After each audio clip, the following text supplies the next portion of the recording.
Thank you. Sum up Lauren James's performance in words.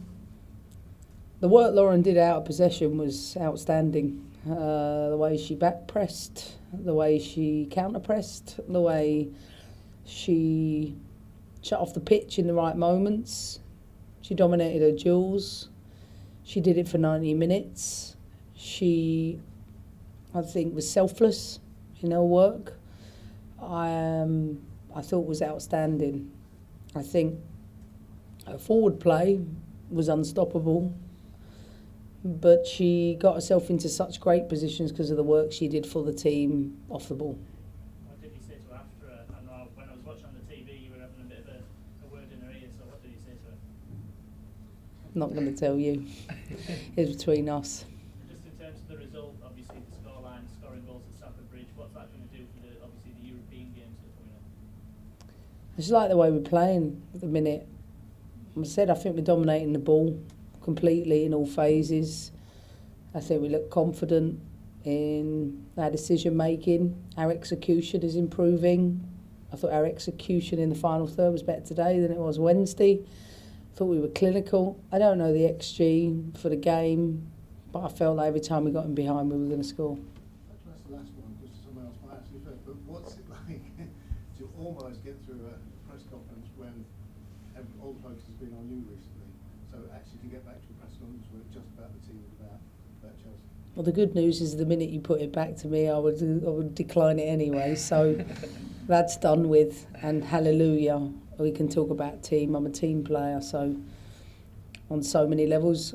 Listen, you guys know I'd rather be honest with you rather than leave things lingering, but I'm sure we can appreciate. I want to focus on Chelsea and let's talk about the team, and it certainly didn't distract them. And that's what I care about, is that they're focused, and they just showed throughout the week what a winning machine we are. You spoke about Lauren off the ball. Mm-hmm. On the ball, though, I find her take back is so short but creates such power. Is that taught or is that natural? You know. Oh yeah, no. For years. It's gifted, that's natural. Couldn't give her those things. She's the most naturally gifted footballer in the country. She does things with very little backlift. You know, it's almost like she's getting it out of her feet. But I said to her in the first half, because she kept cutting inside, going back post. I saw the goalkeeper cheating and said the front post is there. But she said the defender was blocking that way. Lauren is a really, really intelligent footballer. Like, forget the technical piece, she's really intelligent. I think she knows she's got the ability to finish in and around the penalty area. I think sometimes she doesn't realise how powerful she is, and sometimes you just get it on target, you're good enough. You don't need to actually put any more leather into it. She don't understand that. She's like, I'm just hitting it quite normally. But finessing her finishing is a challenge I've set for her. And yeah, I'm really happy for her this week. As much as you get accustomed to it, it does 3 games in 6 days. Of course, I'm going to hammer TV and the league today because I feel like nobody really understands how hard that is to do. In fact, you guys know, you've been travelling with us for 3 games in 6 days.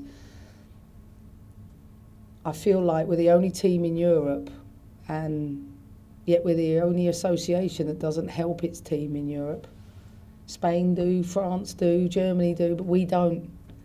And that for me is like disappointing, working against ourselves, because to your point, Charlotte, there's a rule in place that says, oh, you can put a TV game at 1:30 on a Saturday because they've had 2 days. There's 2 days between games. But they're not factoring the fact that we're getting in at 4:30.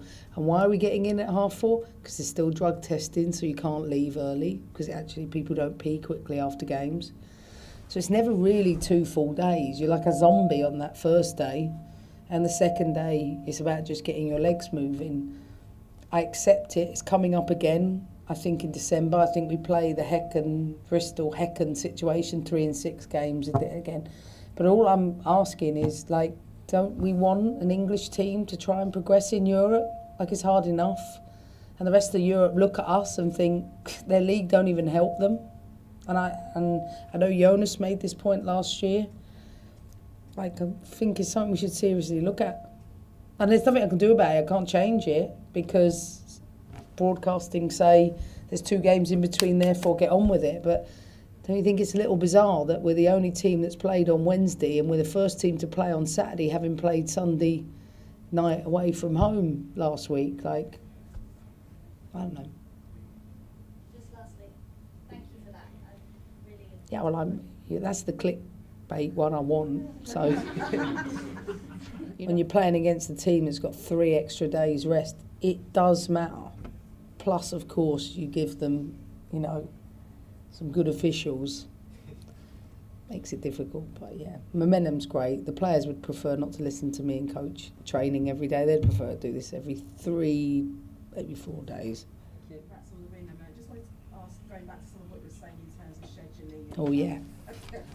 Just in terms, would you hope that the new TVs will be an opportunity to at least attempt to try and address this, or given the growing interest and the number of parties that might be coming to try and get the rights, that it might be challenging. Yeah, I think so. So most people are going to say it happens in the men's game. It does. In fact,